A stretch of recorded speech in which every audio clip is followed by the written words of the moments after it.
సంస్కృతి సంప్రదాయాలకు పెద్దపీట వేసే ఉమ్మడి ఆదిలాబాద్ జిల్లాలోని ఆదివాసీ గిరిజనులు ఏడాది పొడవునా ఏదో ఒక పండుగను జరుపుకుంటూనే ఉంటారు. అనాదిగా వస్తున్న ఆచార వ్యవహారాలను పాటిస్తూ ముందుకు సాగుతున్నారు. కట్టుబాట్లను తప్పకుండా పాటిస్తూ తమ ప్రత్యేకతను నిలుపుకుంటున్నారు. అయితే ప్రస్తుతం మృగశిర కార్తె ప్రవేశించడంతో ఉమ్మడి జిల్లా వ్యాప్తంగా గిరిజన గూడెంలలో విత్తన పూజకు శ్రీకారం చుట్టారు. మహతుక్ పేరిట జరుపుకునే ఈ విత్తన పూజలతోనే గిరిజనులు తమ పంట పొలాల్లో విత్తనాలను నాటడం ప్రారంభిస్తారు.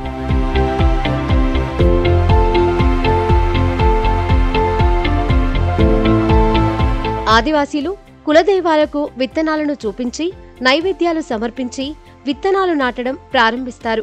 మృగశిర కార్తె ప్రవేశించిన సందర్భంగా ఉమ్మడి ఆదిలాబాద్ జిల్లాలో అడపాదడపా వర్షాలు కురుస్తున్నాయి. అయితే అనాదిగా వస్తున్న ఆచారం ప్రకారం జిల్లాలోని గిరిజనులు విత్తన పూజలు ముమ్మరం చేశారు. ఉమ్మడి జిల్లాలో ముఖ్యంగా ఏజెన్సీ ప్రాంతంలోని గిరిజన గూడెంలలో అనాదిగా వస్తున్న సంప్రదాయం ప్రకారం గిరిజనులు పంట పొలాలకు వెళ్లి విత్తన పూజ చేసి విత్తనాలు నాటడం మొదలుపెట్టారు.